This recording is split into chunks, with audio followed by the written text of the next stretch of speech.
Well, hey, everybody. It's Heather. Great to see you. So I wanted to let you know that we made it through last week.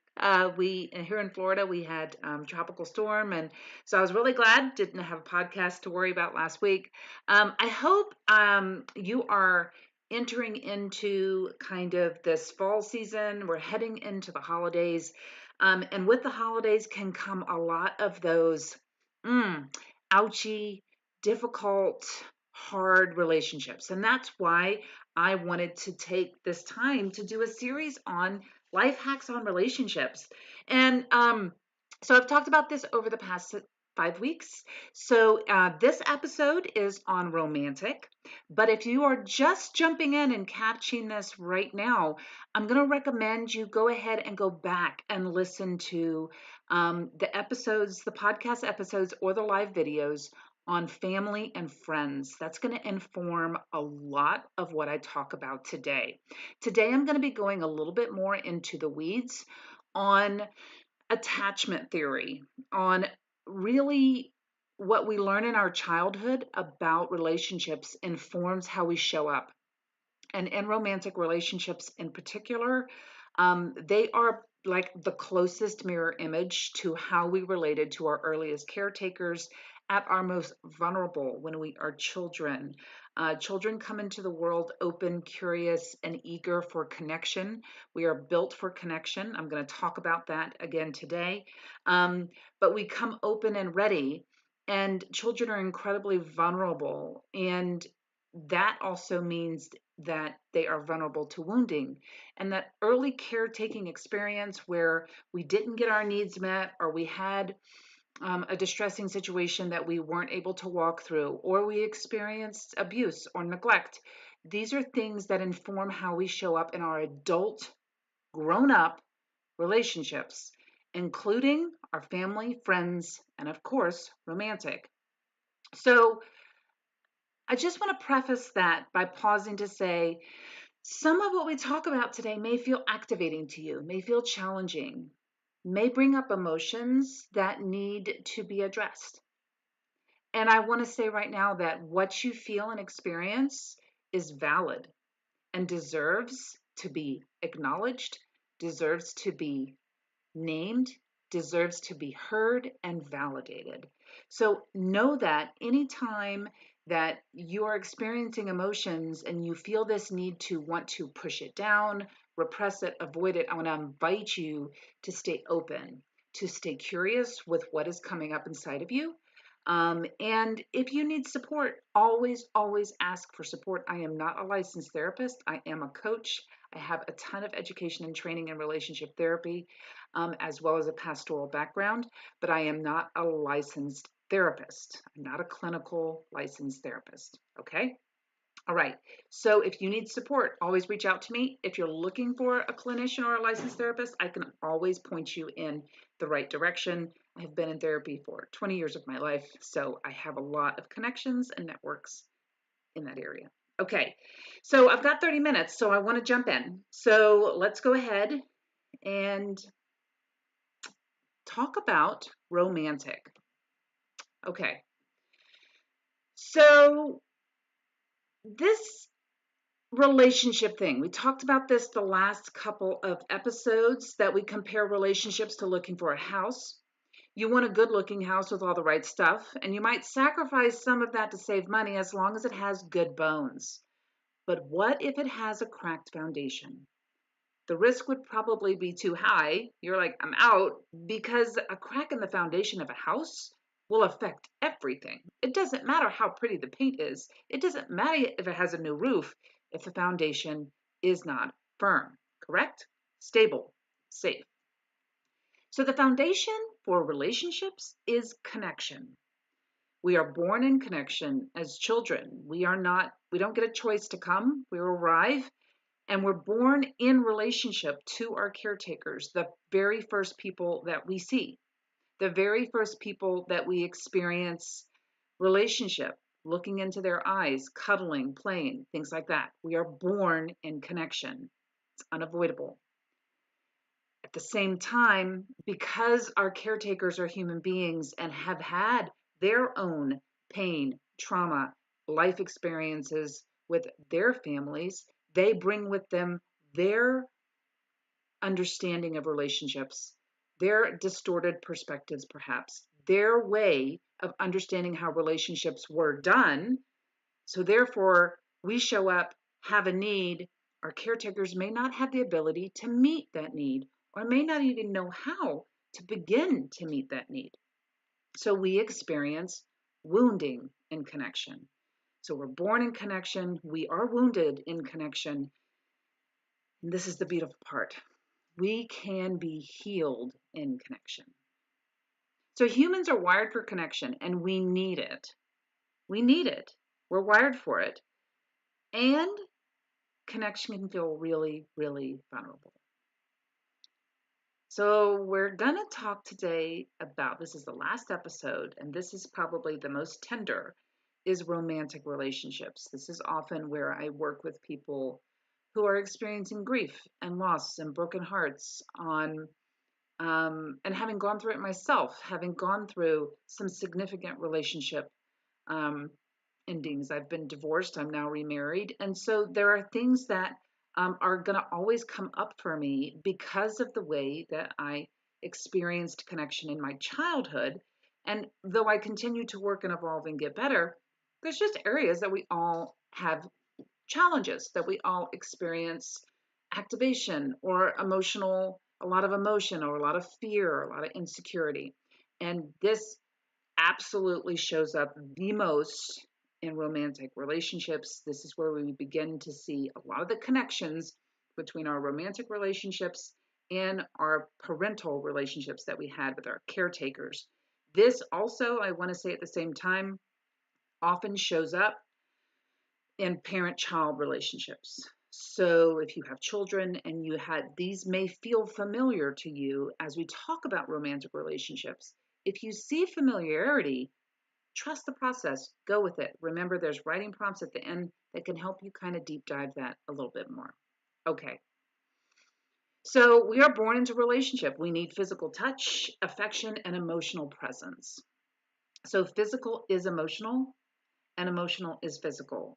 So when a baby is born, brand new baby, that baby is now put on the chest of a parent. Doesn't matter if that baby was born from somebody else, right?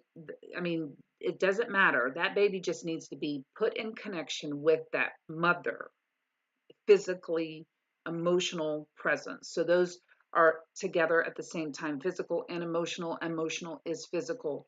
You cannot separate them.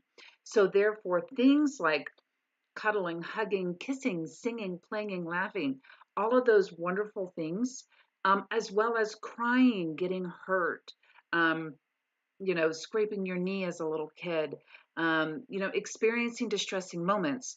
We are all learning how to be in relationship and how we can get our needs met and how we can feel warm and safe and secure.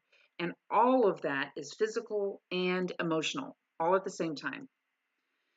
This is a skill no different than us learning to ride a bike or learning how to eat solid foods. If you are, have a baby, my granddaughter is still kind of interested learning how to eat solid foods. It's a skill, it's a practice, and she's going to be learning all sorts of things like walking and then riding a bike or riding a tricycle. So there are things that she's going to have to learn. However, connection and the desire for connection is a skill. This is not something that we get intuitively. I think culturally we want to believe that we are all born with this understanding of how to connect. But if we didn't experience it in our very first relationships with our caretakers, how are we going to show up and embody it in our relationships today? That's what we're going to talk about. It's a skill to learn how to show up in a relationship with a sense of safety, a sense of confidence, and vulnerability and authenticity. It is not something that comes natural, especially if we have a lot of kind of past history with regard to how we experienced relationships as kids growing up in our family of origin. Okay, so here's the bottom line, and I've talked about this in both episodes, and I'm going to say it again and again. For some parents and caretakers, the skill of healthy connection was not modeled for them. They did not experience it. I can tell you right now, my parents did not experience a healthy, modeled connection of showing up emotionally, being emotionally present with their parents and their family um, structure. It simply was not available to them. There was a lot of trauma, there was a lot of loss, and there was a lot of emotional dysfunction. Now, the thing is this shows up the most in hard, difficult, distressing situations. So, seeing someone else's pain, seeing another human in pain, activates our pain. So, I want you to imagine a person, a caretaker, a parent, a mother who is not comfortable with her own pain and then has to witness the pain of her child. It's almost overwhelming. So, because of our own wounds, I'm a parent, I can talk about myself as a parent. This fresh witness pain can feel like too much, like salt in a wound. Okay. So our first friends are our family, right? And family is our first lesson in how relationships work, how to get what we need to feel connection. So here is the relationship circle. Those of you who are listening on the podcast, I'm going to put a link to the presentation so you can see these because you're going to want to be able to reference these. So the relationship circle, this is concentric circles. It starts with me in the center, then goes to immediate family, then close friends and relatives, then people I see regularly, then people paid to help me, like therapists, doctors, and then the rest of the world, right? That's a whole bunch of billions of people that are not in my relationship circle, right? I may see him on the news, may see him in a movie, may be kind of cool to meet him in person, but they really do not affect my life with regards to how I have my relationships. Now, we talked about this last time, and I'm just going to refresh again that they're in this area where me and immediate family, close friends and relatives, that area is what I would call our intimate core. Then the concentric layers going out are kind of activity social, your formal relationships, which would be like colleagues or relationships with doctors, and then distant, no impact. Those are the billions of other people that you are not going to be regularly dealing with in your life. But that intimate core is where we're going to focus today. Now, as adults, like I've referenced, we carry our earliest developmental experiences of connection with our caretakers or lack of connection into all of our relationships. We don't get to leave that package at the door when we leave our childhood home and go out into the world as adults as some sort of blank slate, fresh and clean, and no carrying no baggage. No, we have baggage that we carry with us. It's invisible until we become aware of it. We aren't aware of it usually until we are activated or we experience that emotional charge. So, unlike friendships, romantic relationships, now in some friendships, I shouldn't use unlike because I think in some friendships we can experience that. I talked about that in the last episode. So, I'm going to ask you to go check that out because sometimes our friendships can become close friendships and we can experience a lot of heartache and grief over the loss or the change of a relationship that is close. But romantic relationships truly mirror our intimate family relationships experienced in our childhood, especially in emotionally charged or hard situations. In that intimate core, we are our most vulnerable, we are our most open, and in romantic relationships, particularly, we have the most potential of being wounded, rejected, left, hurt, mistreated, what have you. And all of those feelings that I just talked about, all those experiences of abandonment and being left, and a desire for love and affection is directly correlated to how we experienced our caretaking as children. And this attachment theory that I'm going to talk about is going to help us kind of frame that. All right. But romantic relationships are as close as you can get to feeling that deep, deep, deep vulnerability and the potential of incredible pain and incredible heartache and brokenness. And so those are really scary places to be, depending on how you experienced connection in your family of origin. So this occurs, this feeling of when we feel distress or stress, the closer our relationships come to our intimate core. Okay, so even friendships, if the closer they get to that intimate core, the more potential for feeling emotional pain and feeling a challenge or a hardship or something that's difficult or an obstacle. Now, the bottom line in the intimate core, bottom line, is safety. Safety is absolutely critical. So in that intimate core, I'm going to break it down. We're going to split it up. And we talk about safety. Instead of using safe, not safe, I've used safe, not safe. But this time I'm going to talk about secure and insecure, particularly talking about attachment theory. And attachment theory is a theory where we kind of show up in our relationships and our attachments to other people in the way that we experienced that attachment to our caretakers. There's a direct correlation, as I've been talking about. So there's secure and insecure. So first, I want to talk about secure. So someone who is had a secure experience with a caretaker growing up. When a child feels secure and accepted with their primary caregivers, that caretaker would consistently attend to the child's needs. The caretaker helps the child to navigate difficult emotions when they feel stressed or overwhelmed. And a child feels secure and reassured to express themselves freely. They could be who they were. If they were loud, they could be loud. If they were messy, they could be messy. Certainly, there were rules and guidelines, but in general, there was this freedom of expression. That is a typical secure um, caretaking relationship. Now, insecure, when a child does not feel secure and accepted with their primary caregivers. So when a child feels abandoned by their primary caretaker, a dismissive avoidant attachment style is formed. And we're going to talk about what dismissive avoidant means. But I'm just trying to correlate between, on the left side, secure, caretaker consistently attends to the child's needs. On the right hand side, a child feels abandoned by their primary caretaker, right? They're not getting their needs met. And so there's a dismissive avoidant attachment that is formed. And then an anxious attachment style is formed due to an inconsistent parenting style. So that's a parenting style where the caretaker maybe was in and out. Maybe they traveled a lot and they weren't at home as much or weren't able to be as emotionally present. Maybe they would show up one thing and then not show up for another. So there was this sense of a child not knowing if they were going to get the support they needed, especially in difficult situations. So again, on the left, the secure child, they have a caretaker that is available to help them navigate difficult situations.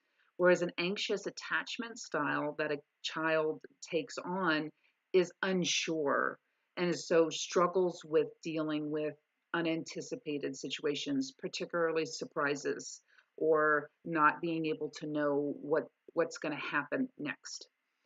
And then last, children with fearful avoidant attachment style grow up believing they are unworthy of love. And this is typically born of severe cases of neglect and abuse. And so on the left-hand side, secure, the child feels secure and reassured, right? But on the right-hand side, in an insecure attachment, that fearful avoidant would be the result of significant neglect or abuse. Now, what is interesting is we all can probably identify certain areas where we're like, I might have that, I might have a little bit of that. So I want to make sure that we don't say this or that, or we overgeneralize in this area.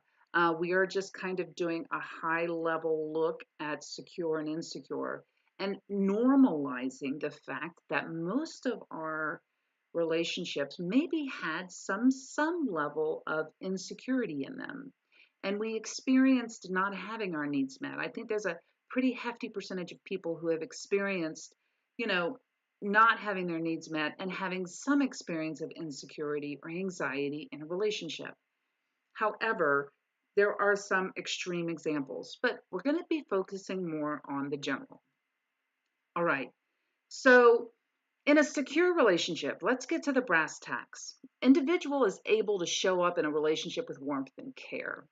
An individual can ask for what he or she needs and trusts that he or she will or may receive it. Now, they may not get it every time, but they have this sense of, oh, it won't happen this time, but it'll be there. There's this consistent understanding of it's normal to ask for what I need, and I trust that I will receive it in some way. And if I don't get it, then I will make a request again. So it's a normal kind of, I don't want to say normal, but a reciprocal kind of healthy, warm, caring understanding of how relationships work. Individuals insecure attachment can communicate emotions honestly, transparently, and proactively, especially in distress. We all sound really, really like good with our emotions, but when we're activated and distressed or going through a challenging situation, that's where we're going to start seeing a lot of this show up with regard to how we deal with distress. So, in distress, a person who has a secure attachment can really still communicate their emotions honestly and be proactive about it. Also, the individual feels secure and reassured to express their feelings openly and freely. They don't feel any fear of retribution or anxiety that the relationship is going to, the partner's going to go away, that there's this sense of I can say how I feel and we can talk through it because this was modeled for me. Very, very healthy. Now, in insecure, it gets a little bit more complicated. So, an individual may struggle to show up in a relationship based on their attachment style, right? I've already talked about them. So let's break them down. So, dismissive avoidant. So, um, in dismissive avoidant, there is a difficulty with expressing emotion. So, people who have this attachment can feel emotionally distant and uncomfortable talking about emotions in general. And they prefer autonomy or independence over independency. They really over intimacy. It's hard for dismissive avoidant to rely on a relationship or trust a partner. There's this sense of I can do it on my own. Often this comes from just really having to feel like a parent as a child, where you had to take care of things yourself and you never were able to really express your emotions. So it's kind of dismissing emotions, it's kind of turning off the emotions. They can also, these individuals can appear very controlled or stoic or cool. They seem unflappable. They seem very capable, but typically will not tap into their emotions. Very, very common. Then there is the anxious attachment style. These individuals tend to be highly emotional and can be unpredictable, depending on the situation they're going through. So I want you to think about these are highly charged situations that we're all talking about here. This isn't just like your regular day, okay? This is a these are the responses to a highly charged situation. Dismissive avoidant is going to be emotionally distant, not tapped into emotions, uncomfortable talking about how they feel, and will prefer to be more independent and handling a situation, will want to take control, etc. Anxious is going to be highly emotional, actually unpredictable. The emotions will tend to flood and overwhelm someone with an anxious attachment style. I am very familiar with this attachment style. I have a good deal of anxious, I have a good deal of all of these in some of these areas, but highly emotional. Anxious attachment has a great deal of fear or worry about rejection, being left, abandonment. So there is a lot of fear around being left alone. And that is born of a parent's inconsistent parenting style, inconsistently showing up, not being available to the child. Also, anxious attachment styles tend to be people pleasers, highly sensitive to the moods or actions of partners, tends to want to kind of control the situation, harmony above all else, will do a lot of things to ensure that nothing upsets the partner, which would then upset the relationship, which would then upset the highly anxious person in being left or abandoned. Again, highly emotional and highly expressive and can be activated very, very quickly and a lot of emotional overwhelm. So on the dismissive, you have emotional shutdown, kind of underreacting. On the anxious, it's kind of like a highly emotional, so it's like a over functioning and overreacting. Then into the fearful avoidant. So these attachment style, this individuals are easily activated emotionally, and it's very difficult to regulate their emotions. So it's very difficult to calm down. Um, you know, it's almost like reliving trauma again. There is this fear of recalling childhood memories. Um, Emotional closeness and emotional intimacy can feel scary because there is that danger and fear that something bad will happen to me. Fear and anger are easily activated in stressful situations. So it's fearful avoidant, it almost takes on a whole new dichotomy to itself. Now, here's the thing is we might be able to look at all of these and see ourselves. And this is the work that we're called to do. And we're going to get to that. But the work that we're called to do as individuals is self awareness work to be able to look within ourselves and see ourselves as we really are, not as we think we should be or ought to be, but as we are. We've got to start from somewhere. And that's where we start learning and being intentional with, what are some of the attachment styles that I think I learned growing up in my home, and what was my experience like with my parents, not coming from a place of judgment, not coming from a place of they should have and they didn't. No, it's simply looking at it as a witness or an observer to say, this is how I experienced it. My parents were kind of in and out, they weren't as consistent. And my family, for sure, I was the youngest of four. My parents were very busy. They traveled a lot, and they were kind of busy with their things. And I did not feel like they were present with me very much at all. And I did not feel comfortable expressing my emotions. We were kind of a pull up your bootstraps kind of family. So you just fake it till you make it. And that was kind of the feeling. So I kind of have a sense of, here's dismissive avoidant. I'll tend to want to discount my emotions, but then when I am, especially if I feel a sense of a partner abandoning or rejecting me, I will become incredibly anxious, and get very expressive emotionally and get very emotionally charged, and then quickly go into people pleasing or some sort of hypervigilance to make the ambiguity stop. I do not care for uncertainty. I do have some fearful avoidant, and I think some of that is from some abuse that I experienced as a child. But certainly it was not from my caretakers that I experienced the abuse. So it was not my parents, was not my family of origin. But I did experience some things that did create trauma for me. So I do have some fear around certain things that make me very fearful. And I want to avoid those things. So I've had to work through those with therapists before. Okay. But you may look at this chart and or hear what I'm talking about and hear yourself in any of these categories. So it's not an either or, it's and. Okay, so it's not I'm either this or this. No, you could be this and this. Okay, so be kind of self-aware and just acknowledge it and see it for what it is, because these attachment styles inform your romantic relationships. So we unconsciously carry the wounds of our earliest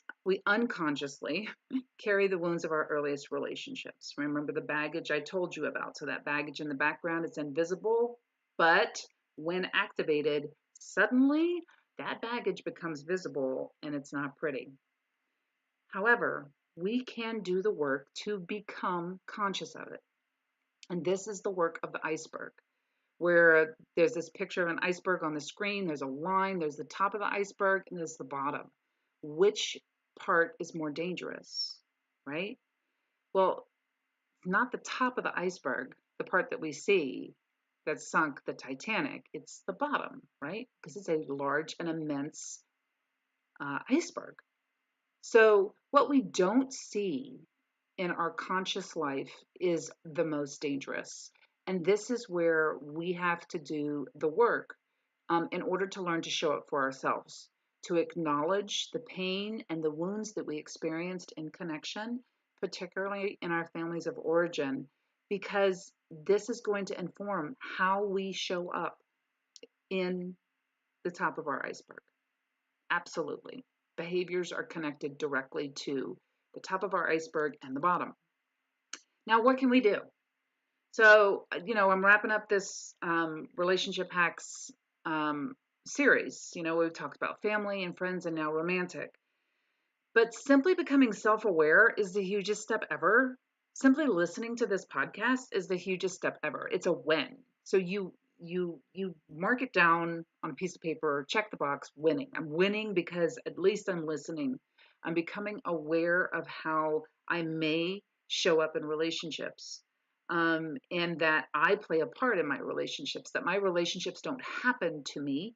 I am a participant in my relationships, right?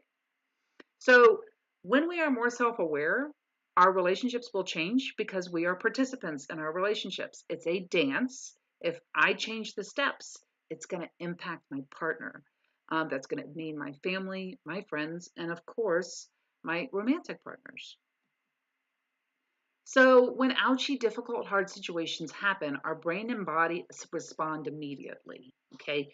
Now, you can go back and listen to other podcasts where I've talked about how the brain and body work together with regard to how we respond to distressing, challenging situations. But the key here is that we can learn to regulate this response by harnessing self awareness. And that is where the hacks are going to come in. Okay. So number one, life hack, romantic. Romantic relationships are easily activated in stress distress. In other words, we can be easily activated. Our wounds, those wounds we haven't thought about in 10 years on a good day, suddenly we have this warm wash of shame or embarrassment or fear or this idea that we're being left. And next thing you know, we're having a lot of emotions that are emotionally charged. And either we want to shut down or we want to overreact. So in romantic relationships, this is normal. This happens to everyone. Why? Because we've all had experiences in our childhood where we didn't get what we needed. Now, the thing is when romantic relationships are good, it's great. But when we're stressed, it's generally not. Because when we're stressed, we go back in time. Our brain and body go back in time to those initial how we experienced connection as children, and we're looking for the same thing. We're trying to fix and repair what was done to us. So we think we have to get our needs met the way we did as children, that we have to fight for it, or we have to manipulate, or we have to act out, or we have to lie, or we have to pretend to be happy when we're not, or we have to act like we're super women or superman in order to be the best, or we have to perform. Okay, those are just some examples I'm throwing out there. When we're stressed, it's not great generally in our closest relationships, and we know it. We experience it in those moments. So, self awareness is critical. In those moments when we're activated, slow down. And then, as you slow down, consider how your attachment style is driving the situation, whatever the situation is. And by the way, the situation does not have to be like a serious big deal. It could simply be, why didn't you wash the dishes? Or why didn't you take out the trash? Or you left your towel on the floor in the bathroom. Little things like that can really activate us in these romantic relationships. Now, when you consider how your attachment style or styles, because you may be a bit of all of them, is driving, it's our decision to say, okay, I cannot let that attachment style drive because that's not the wisest me. That's not the best version of me. That's the scared little kid version of me, or fearful, or anxious, or not willing to talk about emotions, dismissive. So when activated, we breathe, we slow down, and we stay curious. Curiosity is superpower. Now here's the reality check. Romantic relationships are not like the movies. You got to get over that. You got to move on. That is just not how it works. Number two, life hack, romantic relationships. Get support. I cannot emphasize this enough. Get support for yourself and for your relationship if you need it. Generally, I recommend starting with yourself. Do your work because, again, as you grow and evolve, it's going to impact your relationship. So, therapy, relationship coaching, and other support systems can be of great benefit. I do those things.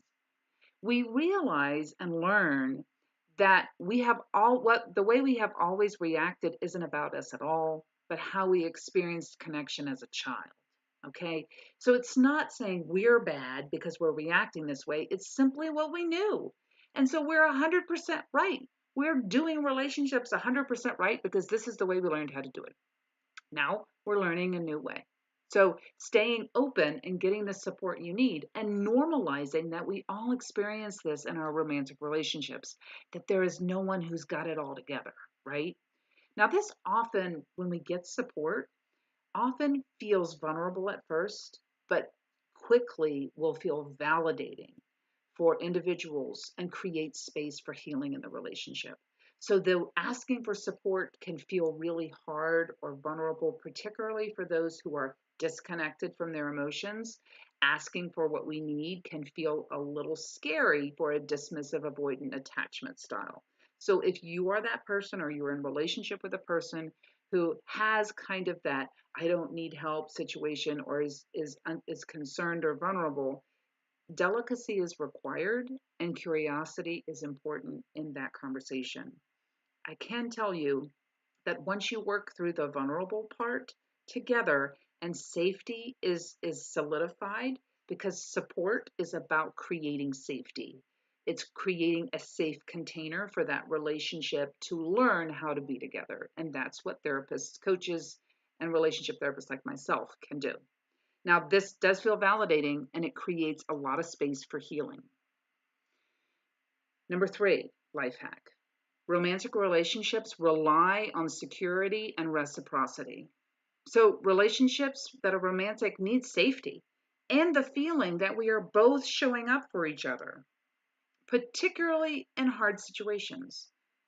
Now, learning to see the patterns of how we show up and how our partners show up is helpful. And awareness of family origin is important here. Really identify your attachment style, and it may be a blend. Please avoid all or nothing thinking when reflecting on getting our needs met. We don't always get what we want, and we can still ask for them, right? Remember that secure attachment was the person was willing to continue to ask for their needs and trust that eventually they would get their needs met. But sometimes you might need to ask again, and there is a certain level of vulnerability with that. So, reciprocity is the belief that we are both going to continue to show up for each other and share energy in order to help one another. And last, curiosity helps. Just like family, we can practice engaging in our romantic relationships in new ways. Now, a great example of this recently is something my husband and I did this last week around our anniversary. And I suggested us trying something new. And you know what? It felt just as vulnerable as I imagined it would. And it felt scary and emotionally charged. And he wasn't too sure about it either, but we tried something new. And you know what?